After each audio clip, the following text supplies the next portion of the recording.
Buenos días, buenas tardes, buenas noches. El día de hoy continuamos con el tema de la oración, ya introduciéndonos en la parte propiamente dicha de la tradición y definiendo algunos puntos.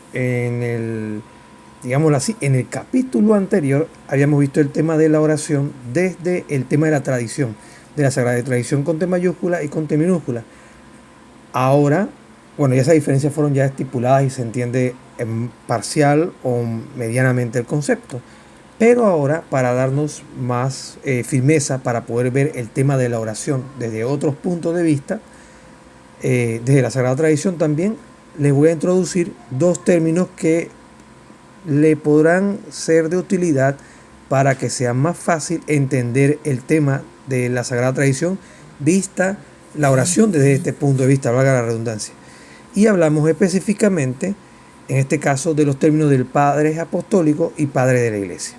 En un resumen breve, esto da para hablar mucho, un buen par de horas cada término, pero la idea es quedarnos con un concepto general bastante entendible y legible que nos permita tener esa, podríamos decir la mejor frase que podríamos decir para eso, digamos el dominio general del concepto, más que nada. Y estas dos partes son importantes para entenderlo porque yo lo voy desarrollando también en el tema de la Sagrada Tradición. Y antes de empezar quiero hacer una oración con ustedes, y esta oración es una oración para pedir la guía de Dios. Y este es de un santo que tengo pendiente todavía grabar su mini biografía. Hablo en esta ocasión de San John Henry Newman. Él nació en el año de 1801 y murió en el año de 1890. Fue canonizado por el Papa Francisco en el año 2019. Y esta oración que les voy a compartir hoy la vamos a hacer poniéndonos en la presencia de la Santísima Trinidad. En el nombre del Padre, del Hijo, del Espíritu Santo. Amén. Guíame, bondadosa luz, guíame, Señor, mi luz, en las tinieblas que me rodean. Guíame hacia adelante, la noche es oscura y estoy lejos de casa. Guíame tú, dirige tú mis pasos. No te pido ver claramente el horizonte lejano, me basta con avanzar un poco. No siempre he sido así, no siempre te pido que me guíes tú. Me gustaba elegir yo mismo y organizar mi vida por mí mismo, pero ahora guíame tú. Me gustaban las luces deslumbrantes y despreciando todo temor. El orgullo guiaba mi voluntad. Señor, no recuerde los años pasados. Durante mucho tiempo tu paciencia me ha esperado. Sin duda, tú me guiarás por desiertos y pantanos, por montes y torrentes, hasta que la noche dé paso al amanecer y me sonría el alba del rostro de Dios. Tu rostro, Señor. Amén. En el nombre del Padre, del Hijo, del Espíritu Santo. Amén. Y bien, ya como les había comentado, el tema de hoy va orientado a los padres apostólicos y los padres de la Iglesia dentro de lo que es la previa que estamos viendo a tratar del tema de la Sagrada Tradición. Y para entrar en detalle, como debe ser, vamos a darle un sentido de qué son o quiénes son los padres apostólicos. Vamos a iniciar con ellos. Tengo una definición acá apuntada, dice, son escritores cristianos de finales del siglo I y primera mitad del siglo II. Esto es importante. Los padres apostólicos son personajes que sucedieron o son discípulos inmediatos de los apóstoles. Por eso se llaman padres apostólicos. Fueron los primeros que ellos nombraron encargados de algún grupo, encargados de alguna iglesia recién fundada. Podríamos decir que fueron los primeros obispos en muchas ocasiones, o fueron importantes dentro de sus comunidades y entran dentro de esta categoría histórica llamada padres apostólicos. Estos se desarrollan, como ya mencioné, a finales del siglo I y primera mitad del siglo II. Aquí quedaban todavía algunos apóstoles vivos. Y estos también vienen sucediendo, digámoslo así, a otros apóstoles dentro de iglesias que fueron fundadas previamente por ellos. ¿Okay? Esto es para que se entienda en forma general quiénes son los padres apostólicos y más o menos que se ubiquen en el tiempo que estos aparecen. Dice, vivieron inmediatamente después de los apóstoles. Algunos fueron discípulos directos de ellos, no todos, algunos. Por eso digo, están esas dos características. Unos eran discípulos de ellos y otros fueron sucesores, en este caso, de ellos. O sea que entendamos bien por la parte de los obispos, o podían ser presbíteros o diáconos que aportaron a sus comunidades de forma grande y ellos se les consideran padres apostólicos. Transmiten la fe tal como la recibieron de la generación apostólica. En este caso hablamos de la generación de los 12 apóstoles, incluyendo en este caso también a San Pablo. Característica clave de ellos son el puente directo entre el Nuevo Testamento y la iglesia posterior. ¿Qué significa? Todavía estamos hablando en ese primer siglo de la formación de la estructura de la iglesia como la conocemos, no como la conocemos, sino lo que llamamos iglesia primitiva. Y ellos son ese puente que existe inmediatamente después de los apóstoles. Por eso que hablamos que ellos están dentro del siglo I y mitad del siglo II. Más o menos estos personajes están en esta línea de tiempo. Sus escritos no desarrollan aún grandes sistemas teológicos, sino que muestran, y esto es una parte importante, la vida litúrgica primitiva, que fue lo que realmente, digamos que desde, voy a usar la palabra o la frase, desde el tronco central viniendo de los apóstoles, ellos preservaron, mantuvieron y sostenieron y transmitieron sin mezcla de error al siguiente grupo. La estructura de la iglesia, en este caso, es la que se transmite de los padres apostólicos que la reciben directamente de los apóstoles, que ellos vieron bien esta estructura. Esto es algo muy interesante, porque a veces uno piensa que la iglesia católica se inventó esto de los obispos, los padres, los diáconos y todas estas cosas, pero esta estructura viene de parte de los padres apostólicos y ellos a su vez la recibieron como bien directo o de forma indirecta de los propios apóstoles. Indirectamente, digamos que de un obispo que era sucesor de un apóstol o de alguien que fue discípulo directo de los apóstoles. En este caso hablamos de la estructura de la iglesia por obispos, presbíteros y diáconos. Recordemos que el nombre presbítero es lo mismo que se utiliza para denotar o describir a los sacerdotes. ¿Ya? O sea, el nombre litúrgico, presbíteros. ¿Okay? Para los sacerdotes o padres de la iglesia, que nosotros conocemos como los, no padres de la iglesia del término que vamos a ver, sino padres de una parroquia, etc. Otra cosa que se encargaba mucho, que podemos ver en estos primeros, los padres apostólicos, tenemos lo que son la moral cristiana, que era lo que realmente era la forma de conducta cristiana, que era correcto y que era incorrecto, que era la sana doctrina y que no. Si queremos encontrar realmente la sana doctrina, debemos viajar hasta los padres apostólicos y confrontarlo con la otra figura que vamos a ver, que son los padres de la iglesia. Al entender eso, estos dos grandes grupos, les doy un spoiler, la mayoría, en este caso los padres apostólicos, no existía la Biblia como la conocemos en aquel entonces. Y los padres de la iglesia, en parte, unos sí y otros no, vivieron la época del desarrollo de la Sagrada Escritura. Entendamos ese desarrollo de la Sagrada Escritura como algo que se ocurre ya después en el siglo IV. Estamos hablando del año 300 aproximadamente. Otra parte, que los padres apostólicos no tenían un sistema teológico como lo tenemos hoy en día, ni un desarrollo teológico como tal, simplemente se dedicaron a transmitir, como les mencionaba, sin mezcla de error, la conciencia de la Eucaristía. Ese era uno de los trabajos que ellos tenían. Transmitir sin mezcla de error la presencia real de Cristo cuando el presbítero o el obispo imponían las manos sobre el pan sin levadura y luego este era repartido en la comunidad, como lo narra el libro de Hechos de los Apóstoles, que lo narra bajo el concepto de fracción del pan. ¿Okay? Aparte de la Eucaristía está también la sucesión apostólica. Muchos de ellos, como les comentaba, vivieron la parte de la sucesión apostólica. ¿Por qué? Porque de ellos, como son padres apostólicos, muchos de ellos recibieron la imposición de manos directamente de uno de los 11, en este caso de los 12, incluyendo a Pablo, la imposición de manos para que ellos fueran ministros debidamente ordenados y los convertían y los elevaban en obispos, en autoridad dentro del grupo de feligreses que los apóstoles le encomendaban.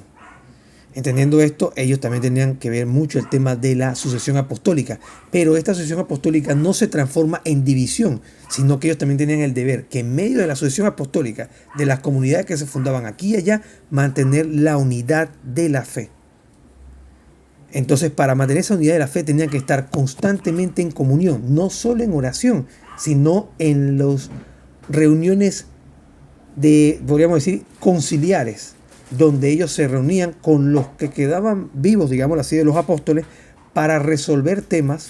Si había alguna discusión de que algún obispo decía en tal región que esto no era así, sino que era así, o que alguien se equivocó, que se lo transmitieron así, entonces ellos se reunían y verificaban todo lo que habían recibido por tradición oral. Y eso lo cotejaban para poder determinar si realmente era lo que todos ellos habían recibido simultáneamente. Todo esto siempre de la guía del Espíritu Santo. Perdón, que de hecho eso hay un caso en la Biblia, cuando ellos, dos de los apóstoles, no estaban de acuerdo con un tema, y eso se puede decir que fue como el primer concilio, en el que ellos se reúnen y se toma una decisión en cuanto a lo que habían recibido todos. Y ninguno se puso a pelear, no, tú tienes la razón, no, yo no tengo la razón, sino en cuidar esa unidad que que Jesús, en este caso, como viéndolo desde Cristo, les había encomendado o dejado. Un detalle interesante que quería compartirles aquí rapidito con respecto a lo que comentaba Ingrid. Ese pasaje lo encontramos en el libro de Hechos de los Apóstoles. Y es cuando ellos no por su cuenta toman la decisión de forma individual, sino que hacen el ejercicio de irse a reunir con los apóstoles que estaban presentes. Y los apóstoles en ese momento representaban al magisterio. Y ese magisterio se fue propagando a lo largo de los siglos hasta lo que tenemos hoy en estructura como magisterio. Esa es parte, me estoy adelantando un poquito parte del tema de la otra parte, del tema de la oración, que también vamos a ver el tema desde el magisterio. ¿Qué nos dice el magisterio actual con respecto a eso? Y ese magisterio no es que va modificando cosas en el tiempo, sino que él tiene que retroceder hasta estas personas que están aquí, los padres apostólicos, para dictaminar y recoger las enseñanzas que siempre se habían creído desde los apóstoles. Por eso es que nosotros decimos que nuestra iglesia católica es una santa, católica y apostólica. Y la apostolicidad de ella está afianzada en los apóstoles. Ellos transmitieron lo que Cristo les dio y es el depósito de la fe que se ha transmitido hasta nuestros días por la sagrada tradición, que ya lo vimos anteriormente en la definición, y por la Sagrada Escritura, que fueron los temas que tratamos de la oración como la parte inicial. ¿Alguna pregunta o comentario hasta aquí? ¿Se ha entendido el concepto de los padres apostólicos hasta aquí?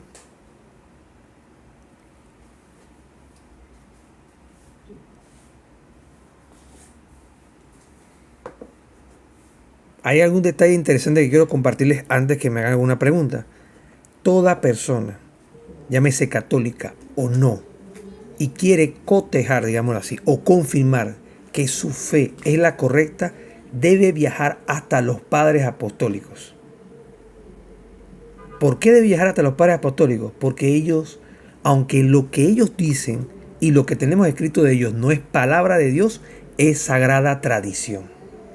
Ahí es donde cambia el contexto del punto. Esa es la otra vía de la revelación. La escritura, lo que hemos conversado, es la vía de transmisión que tenemos fijada 300, no, voy a usar el término, vamos a poner más redondeado, 250 años aproximadamente después de que Cristo sube a los cielos. Pero durante esos 250 años predominaba la tradición oral y los documentos que fueron surgiendo en cada comunidad.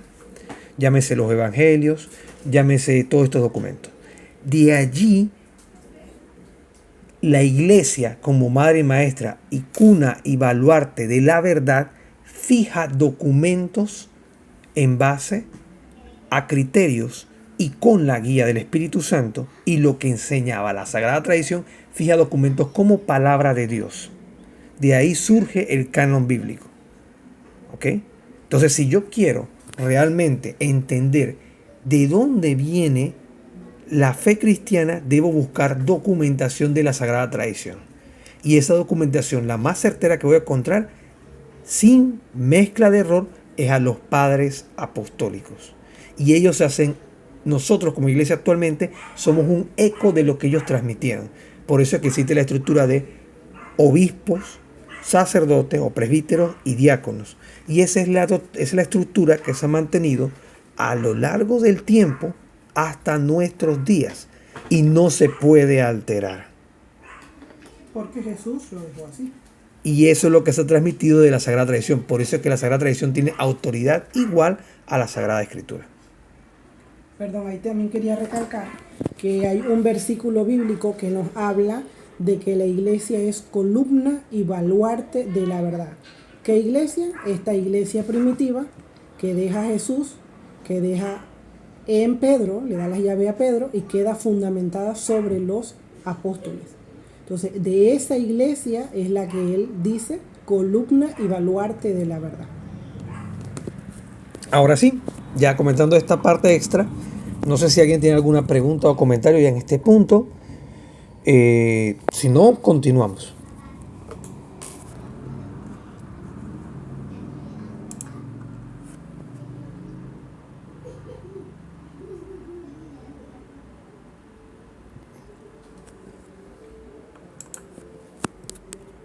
Bien.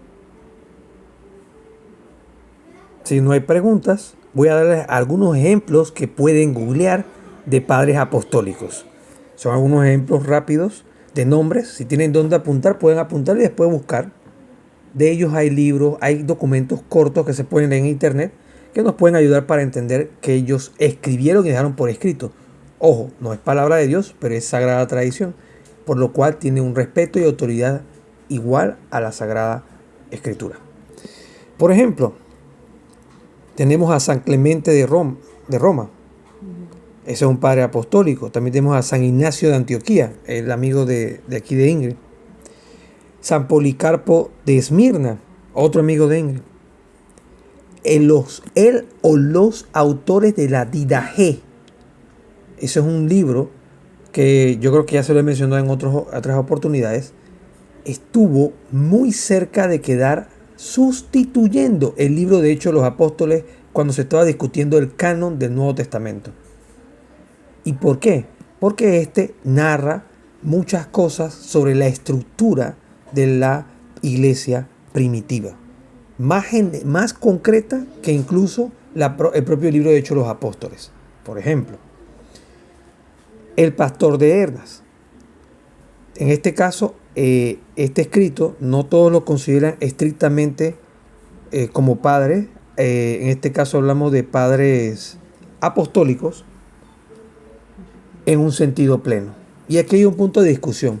Por eso es que los matices con respecto a la sagrada tradición tiene sus matices. Y ahí es donde debemos buscar y documentarnos de la mejor forma. El pastor de Herdas es un documento y regularmente hay algunos puntos dentro de la iglesia que discuten a como padre de la iglesia. Pero el documento se considera como sagrada tradición. Importancia teológica de los padres apostólicos. Y esto es importante. Son testigos privilegiados de la tradición apostólica viva. Ellos son testigos. Muchos de ellos discípulos son testigos de la tradición apostólica viva, que es lo que llamamos nosotros sagrada tradición. Y para esto le invito a confrontar el documento Dei Verbum numeral 8. Nos muestra también el tema de los padres apostólicos, cómo se entendía la fe apenas cerrada la era apostólica. Ahí podemos ver cómo entonces ellos vivían la fe, cómo la transmitían, cómo iba avanzando esto en el tiempo, cómo la recibían ellos directamente los apóstoles, de primera mano, muchos de ellos, y la transmiten a sus sucesores y continúan esta sucesión apostólica ininterrumpida, ya no a través de formación de nuevos apóstoles, porque Cristo instituyó 12, sino a través de los obispos. Por eso es que también se comenta que si uno le pregunta a un obispo, ¿de qué apóstol usted viene? como dice un padre aquí en las redes sociales, muy conocido, el padre Arturo, que dice que si uno le hace esa pregunta a un obispo, el obispo se va a quedar, oye muchacho, ¿por qué me preguntas eso? Porque no se esperan que un feligres le pregunte eso. Pero él, en su honestidad, puede decirle, bueno, te voy a contestar después porque no recuerdo, o en ese momento hay muchos obispos que lo recuerdan muy bien. Así que te van a decir, yo vengo de la línea de Pablo, yo vengo de la línea de Santiago, yo vengo de la línea de Juan, yo vengo de la línea... Y cuando le dicen eso de la línea, se refieren que viene de una sucesión ininterrumpida de obispos que llega hasta él. Perdón, que sería algo muy parecido a lo que es como un árbol genealógico de uno de nosotros, ¿no? O sea, yo vengo de mi mamá viene de mi abuela vino de la abuela tal de tal abuela, y así pues. Eso en teoría es eso lo que se le llama esa sucesión apostólica, que viene de manera ininterrumpida. No es que en algún momento se saltó y nació un obispo o un sacerdote porque sí, sino porque hay una línea que se mantiene en el tiempo y que puede ser corroborable en el sentido de ese viaje y esa documentación que uno puede ir buscando, valga la redundancia, para poder conocer todas estas cosas, ¿no? Bien, con esta parte damos por terminado el día de hoy, no la reunión, pero sí la parte de los padres apostólicos. Como le mencioné al principio, era una definición breve como para tener un bagaje completo de esto. Ahora, solamente les quiero aclarar un punto, y el punto es el siguiente. ¿Cómo sabemos entonces que la Sagrada Tradición tiene la misma autoridad que la Sagrada Escritura? Porque la que define la autoridad de la Sagrada Escritura es la Iglesia. Esto es un dato interesante. Se lo digo porque a veces se puede prestar para confusión. Dicen, bueno, pues entonces quiere decir que la Sagrada Tradición es superior. No, están en igualdad de condición. Y en esta es definida por la Iglesia. Como decía Ingrid, porque la Iglesia es cuna y baluarte de la verdad. Cuna porque de ella nace la verdad. Y ella es la que fija la verdad.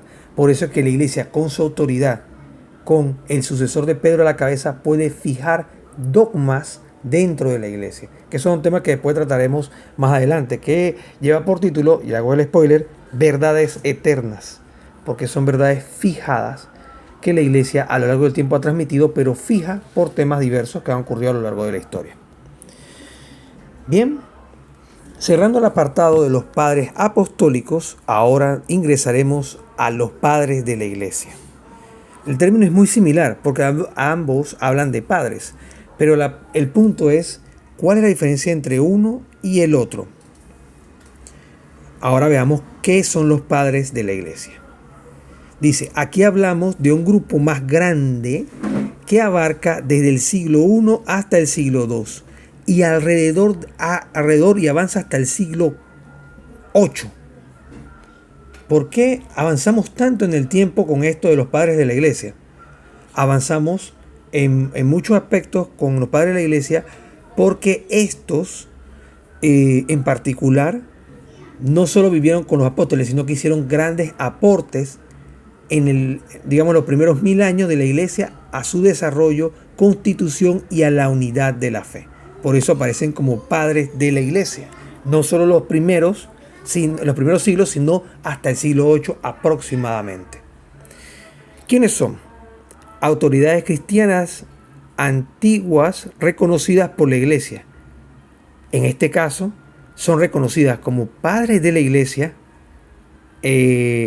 Por ejemplo, nosotros como Iglesia Católica Romana, también los reconocen como padres de la iglesia a las personas que son o pertenecen o son miembros de la Iglesia Católica Ortodoxa. Ellos también reconocen a los mismos padres de la iglesia que nosotros. Y también otros que lo reconocen son algunas comunidades externas a la fe cristiana católica. Por ejemplo, podemos decir que algunos luteranos también tienden a refugiarse en algunos padres de la iglesia. ¿Okay? Por poner un ejemplo, ¿okay? ¿Qué tienen esto de característica en común los padres de la iglesia? Su antigüedad, su ortodoxia doctrinal, o sea que se mantienen arraigados con la iglesia primitiva en su forma de enseñanza, no cambian nada, sino que expanden lo enseñado sin cambiar sino desarrollando y profundizando en lo que se sabe, tienen una vida particularmente en santidad y una aprobación eclesiástica general. Bien, continuamos. Característica clave de los padres de la iglesia son los grandes formuladores y defensores y explicadores de la fe. Volvemos al punto que decía, estos señores que surgieron a lo largo de la iglesia, en lo largo de los siglos, ellos se caracterizaban en ser defensores de la fe. Esa fe basada en la ortodoxia doctrinal y en la antigüedad de lo que ellos habían estudiado. También ellos eran grandes explicando, o sea que profundizaban en lo que se enseñaba, en lo que siempre se había creído, y esto a su vez ellos lo explicaban de forma magistral con la guía del Espíritu Santo. Y aquí viene la parte, por eso es que ellos vivían una vida de santidad y tenían aires de santidad. Es un término que se usa coloquialmente en la Iglesia Católica para definir a alguien que se ve, o uno puede decir, oye, esta persona tiene algo diferente, tiene como una espiritualidad diferente, transmite una paz diferente. Y es esas personas que viven con ese aire de santidad, o esa santidad de vida, digámoslo así, que también se manifiesta no solo en la vida en este plano terrenal, sino también ayudándonos y asistiéndonos en el plano celestial, digámoslo así, desde el cielo. Muchos de ellos, no todos tenían estas características, pero muchos de ellos tenían las siguientes características, como padres de la iglesia. Combatían las herejías. Voy a usar el término un poquito fuerte, iba a usar la palabra torrancia, pero suena muy fuerte para el video. Vamos a poner cada cosa rara que se le ocurría a alguien decir, por ejemplo, que María era una diosa, o que Cristo era mitad hombre, mitad Dios, o que Jesús no estaba presente en la Eucaristía, sino que era un símbolo. Por poner algunos ejemplos, ¿no? Todas estas herejías ya eran combatidas en esos primeros siglos. Estamos hablando hasta el siglo VIII, avanzando más o menos hasta el año 900 aproximadamente. Los que decían que los niños no se bautizaban, exacto, los adultos. Esos temas. Los que decían, hubo una que decía que el Dios del Antiguo Testamento era malo y el del Nuevo Testamento era un Dios bueno. Uh-huh. Sí, o sea, sí. Eran tipos de herejías. Exacto, eran tipos de herejías que se iban dando, ¿no? O que no es la Trinidad no es cierta. O que la Trinidad son tres dioses, por ejemplo. Eso. Entonces vemos que ellos combatían las herejías. Otra parte, defienden el lenguaje teológico. Por ejemplo, la Trinidad, la Cristología, la gracia y los sacramentos. Cuando alguien decía, no, este sacramento no, o este sacramento sí, o no, el sacramento de la confesión, no, confiésate con Dios, con una pared ahí, háblale. O háblale afuera, te paras en el patio y gritas todos tus pecados. No hay que confesarse con un hombre. Ya en ese tiempo había gente que se levantaba con esto. Y los padres de la iglesia venían, guiados con el Espíritu Santo, venían a defender lo que siempre se había creído. Y de ahí viene este aporte que les voy a decir. Muchos hemos escuchado esta frase y a veces no la decimos, bueno, no, es que el Espíritu Santo está en esta iglesia. Pero ¿cómo yo sé que está en esta iglesia? ¿Cómo sé que guía a la iglesia infaliblemente? Con hombres falibles. Y aquí viene una parte clave. Porque defiende, guía a estos hombres, a los padres de la iglesia, para que no se introdujera error, para que transmitieran la verdad recibida directamente de Jesús por parte de los apóstoles sin mezcla de error. ¿Se entiende? Entonces, en base a lo desarrollado, ya entendemos cómo ellos podían defender el tema de la Trinidad, cómo podían defender la cristología, o sea, la naturaleza de Cristo. Esto queda definido en los primeros siglos, que Cristo es verdadero Dios y verdadero hombre. No es un ángel, no es creado, no es un hijo que creó Dios, no, nada de esto. Es verdadero Dios y verdadero hombre. Y esto se definió en el rango del año 1 al año 1000. La gracia, cómo actúa la gracia en nosotros, cómo nos puede influenciar la gracia para nuestra santificación, para ser instrumento de Dios. Y los sacramentos, que ya les comenté un ejemplo, el de la confesión de los pecados, en él mencionó otro, el bautismo, también se discutía. Oye, pero entonces ¿bautizamos niños o bautizamos adultos? ¿Qué hacemos? Y la iglesia, salían los padres de la iglesia. Claro, en ese tiempo eran personas que se consideraban como autoridades fuertes porque había un sucesor de Pedro, pero el sucesor de Pedro recurría a estos hombres santos, a estos obispos. Por ejemplo, uno de ellos es San Agustín. Y a San Agustín le fueron a pedirle mucho consejo, por ejemplo, con respecto a la naturaleza de Cristo. Y si realmente estaba presente o no en la Eucaristía. Por ejemplo. Por eso hablamos de la defensa de los sacramentos. Cuando uno entiende esto y no desecha la historia, entiende esto como un complemento. Por eso que hablamos que el depósito de la fe, hay dos vías que se complementan entre ellas para entender la plenitud del depósito de la fe. Lo que debemos creer realmente, que es la Sagrada Escritura y la Sagrada Tradición. Por eso no podemos despreciar en este punto a la Sagrada Tradición. También es muy curioso, no sé si sea la palabra, sino que Dios es un Dios de orden, y a lo largo de lo que es la Escritura nos enseña muchos números que son, por decir, no sé si serían números clave, por decir algo, por lo menos el 12, el 7, por lo menos el 3, que en el caso de la Trinidad. O el 40. El 40. Vemos también el tema de la Trinidad, es cómo Él forma esa familia. Uh-huh. En el caso de ya María, Jesús y José, son 3. O sea, siempre haciendo todo como a semejanza de ese Dios, ¿no? Y uh-huh. Increíblemente lo vemos en la iglesia, porque la iglesia no solamente se fundamenta en la Biblia. La iglesia católica se fundamenta o tiene 3 pilares, que serían la Biblia, el magisterio y la Sagrada Escritura. Y ninguna de ellas se contradice, sino que siempre defiende esa verdad que ha sido recibida por Cristo. Continuando con los puntitos que le tengo acá, los padres de la iglesia también se caracterizaban por profundizar lo que estaba implícito en la revelación. Por eso ellos no inventaban revelación. Ya no había más revelación. Algo interesante para compartirles aquí es que la revelación se cierra con la muerte del último apóstol. En este caso hablamos de Juan. La iglesia no inventa revelaciones, no saca ideas locas, profundiza en lo que siempre se ha enseñado para iluminar y dar luz a nuestra realidad actual. De ahí vienen los documentos que emite la iglesia, tantos documentos que emitió a lo largo de los siglos, como el Dei Verbum que cité aquí. ¿Ese documento qué es? Un desarrollo profundizando en lo que siempre se ha creído.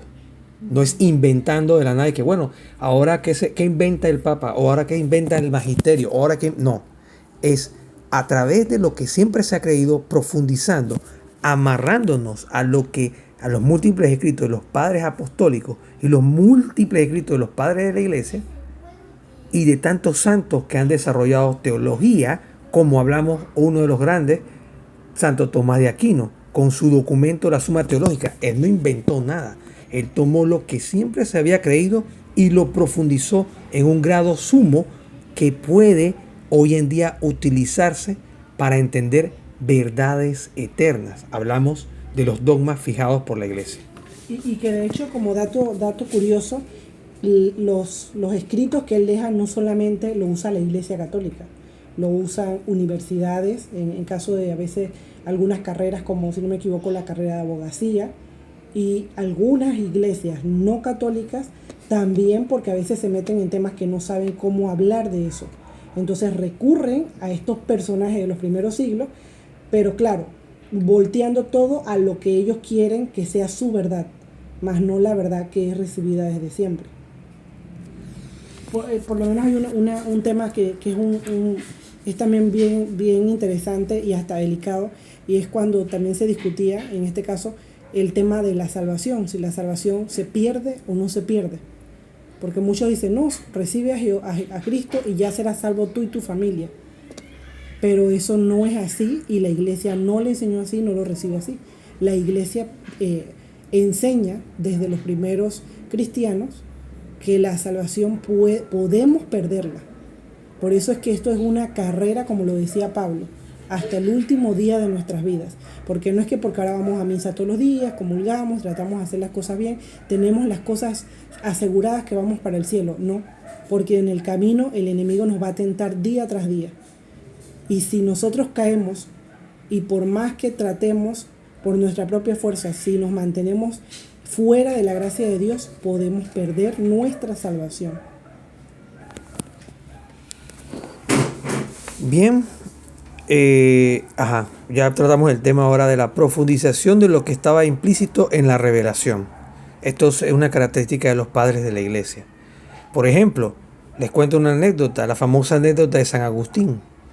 San Agustín un día iba caminando por una playa, meditando y tratando de entender y resolver de una vez y por todas el misterio de la Trinidad. Cómo un Dios puede ser tres personas, un solo Dios al mismo tiempo. Y en medio de ese caminar, como él le pasó, y él mismo lo cuenta la anécdota, se le aparece ve un niño en una playa con una cubeta tratando de tomar el agua del mar y echarla en un huequito que él hizo en la arena. San Agustín se le acerca y le pregunta: oye, niño, ¿por qué haces eso? Y le dice: no, yo estoy tratando de meter el agua del mar en este huequito. Todo el mar, todo el océano que tú ves aquí lo estoy tratando de meter en ese huequito.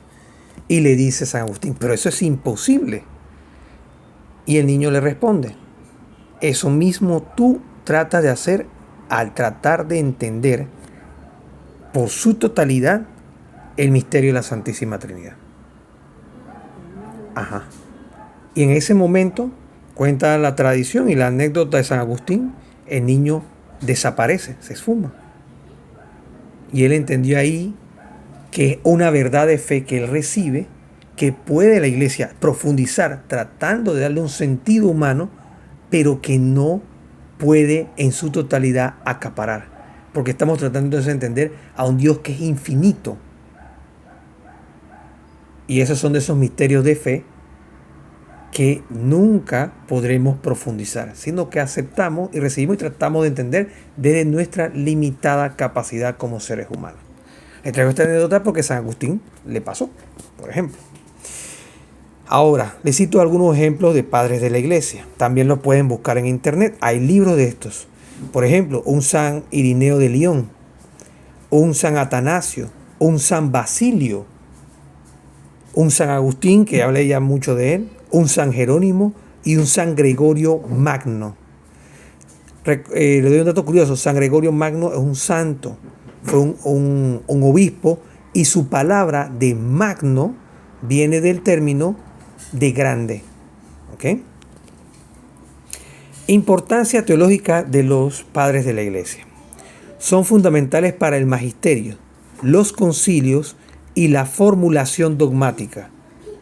Es cierto, aportaron de gran medida y nutrieron al magisterio. Aportaron fuertemente y fueron de una piedra, podríamos decir, una piedra de apoyo fundamental para los concilios y la formación de muchos dogmas de los primeros 1000 años de la iglesia. Hablamos de los primeros 7 concilios, hablamos de los primeros 8 o 9 siglos de la iglesia aproximadamente. El Catecismo y el Vaticano y el Concilio Vaticano II lo citan constantemente a los padres de la iglesia. Si tenemos el Catecismo completo con los numerales, podemos ver que constantemente van a ser citados algunos de los padres de la iglesia. ¿Con qué fin? A dar luz en nuestra realidad actual. Los padres apostólicos, haciendo ya un resumen para finalizar, muestran la fe en estado fresco, o sea, recibida de primera mano, aún pegada a la predicación de los apóstoles en muchos casos. Esto en los casos de los padres apostólicos. Mientras que los padres de la iglesia muestran esa misma fe reflexionada, defendida y formulada ya doctrinalmente, para que quede fija y no se den nuevamente esos errores, esas herejías que se dieron en ese momento.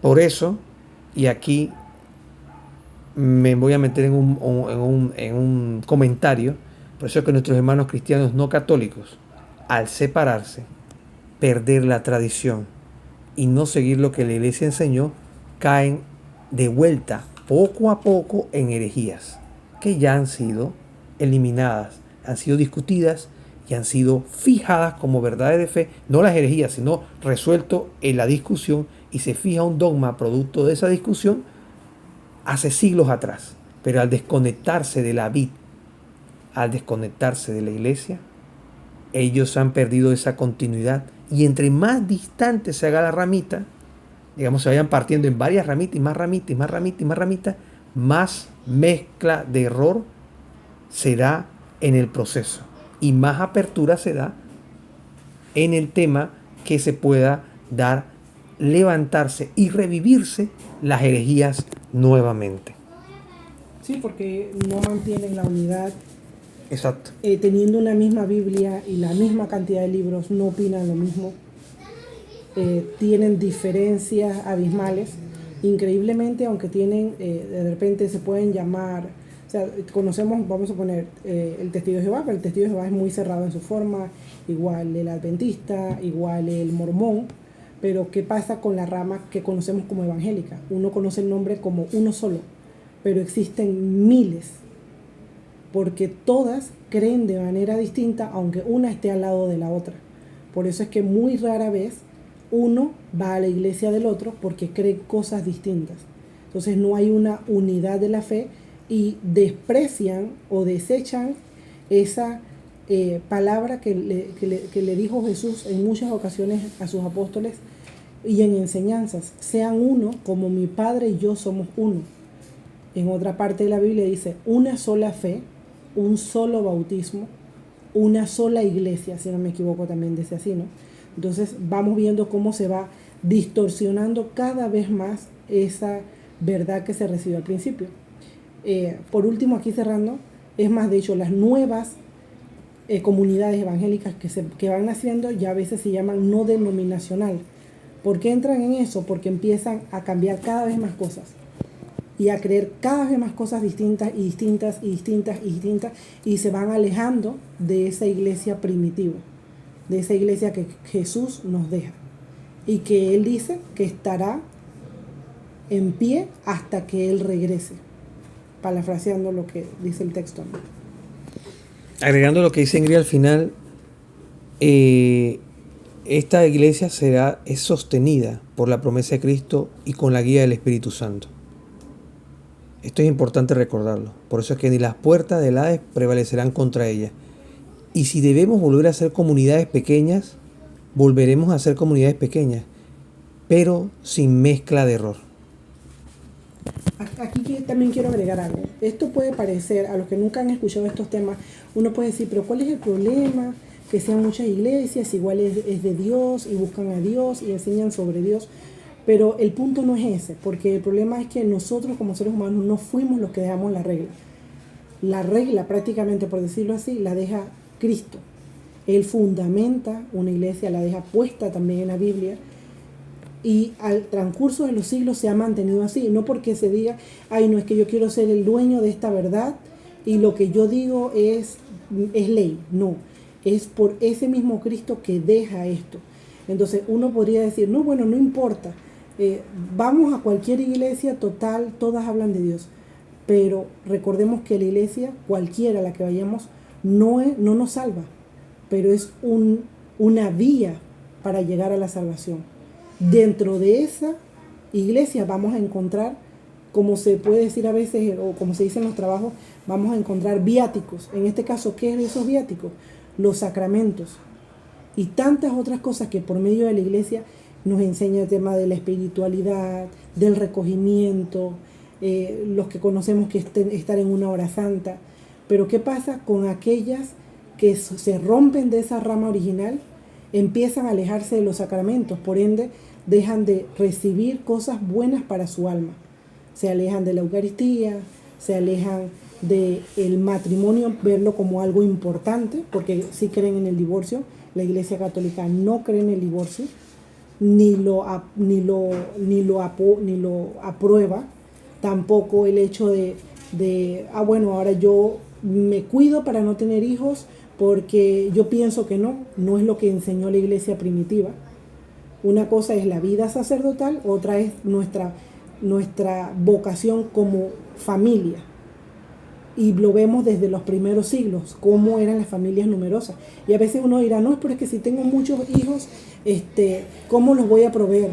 Ahí es donde desconfiamos de la providencia de Dios, que si sostiene a las aves del cielo, ¿cómo no a nosotros que lo hace día tras día?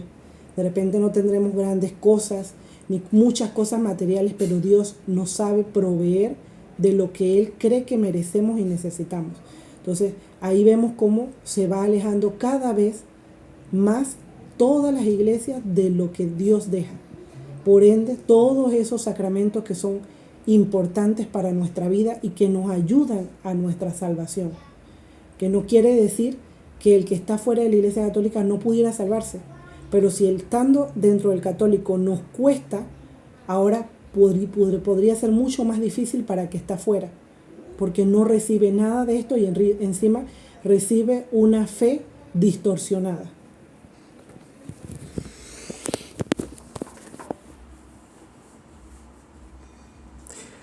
Regresando al punto que estaba tratando con respecto a los padres de la iglesia, los padres de la iglesia muestran esa misma fe ya reflexionada, defendida y formulada doctrinalmente, y esto es importante, bajo la guía del Espíritu Santo, no por su fuerza, sino bajo la guía del Espíritu Santo. No es una evolución de doctrina, sino un desarrollo orgánico de la revelación. Esta es la idea clave de estas dos definiciones que hemos tratado el día de hoy, de los padres apostólicos y los padres de la iglesia. Aquí quiero abrir el compás, porque como le dije, era muy general. La idea es que se llevaran algo, por lo menos una noción, porque cuando comencemos ahora a entrar directamente en la parte de la oración, que es el siguiente tema, vamos a entrar y va a mencionarse unos nombres.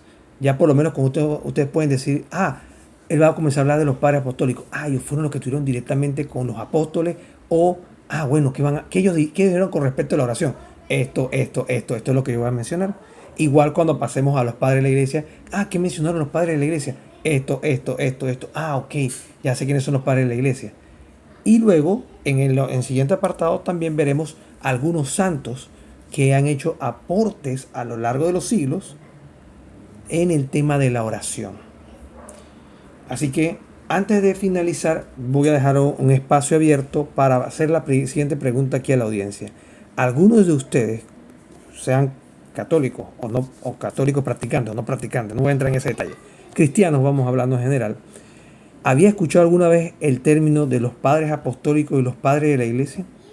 O si conocía, si había profundizado.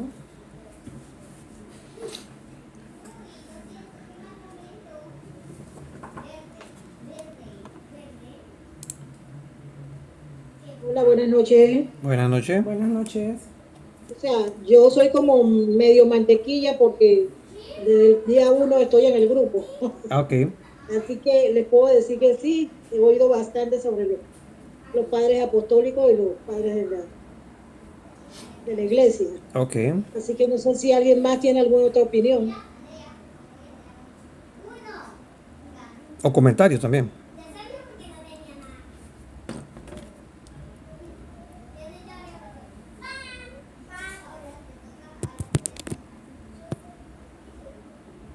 ¿No?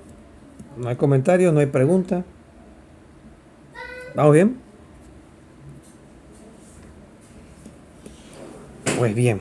Entonces, si me preguntas o comentarios, igual ahí estamos disponibles para alguna pregunta post. O sea, después de este encuentro, pueden comentar o preguntar.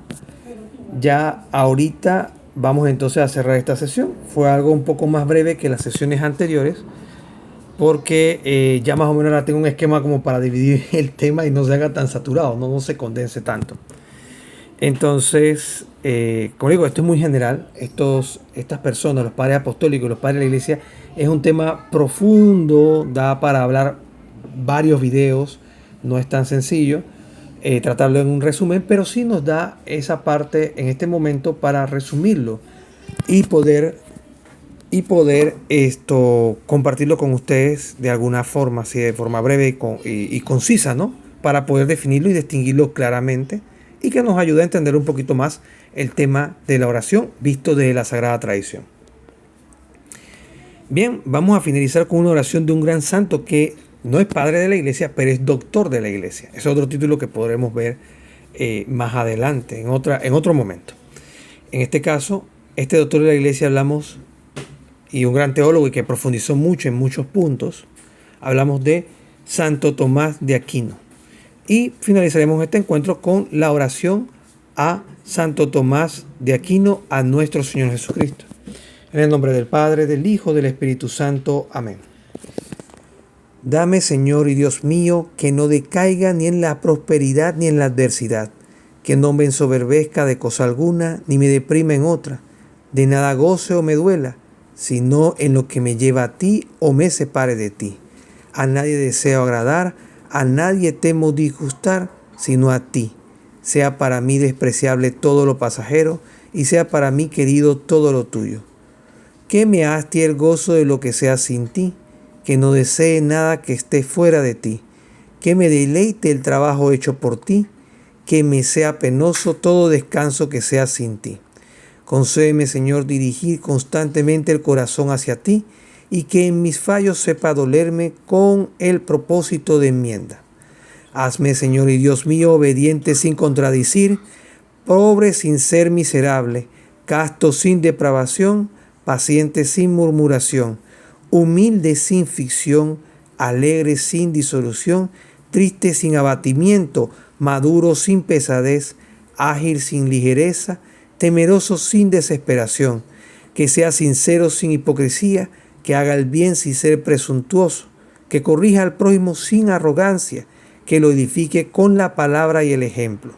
Concédeme, Señor, un corazón vigilante, que ninguna curiosidad lo aparte de ti, noble, que ninguna influencia indigna lo envilezca, recto, que ninguna intención siniestra lo desvíe, firme, que ninguna tribulación lo debilite, libre, que ningún afecto violento lo reclame. Concédeme, Señor Dios mío, inteligencia que te conozca, diligencia que te busque, sabiduría que te encuentre, conducta que te agrade, perseverancia que te espere confiado y confianza de que un día al final te abrazaré. Concédeme soportar ya aquí tus castigos como penitencia, sírveme de tus beneficios por tu gracia y gozar de tu gozo en la patria para tu gloria, tú que vives y reinas y eres Dios por los siglos de los siglos. Amén. Amén. Gloria al Padre, al Hijo y al Espíritu Santo, como era en el principio, ahora y siempre, por los siglos de los siglos. Amén. En el nombre del Padre, del Hijo, del Espíritu Santo. Amén. Saludos.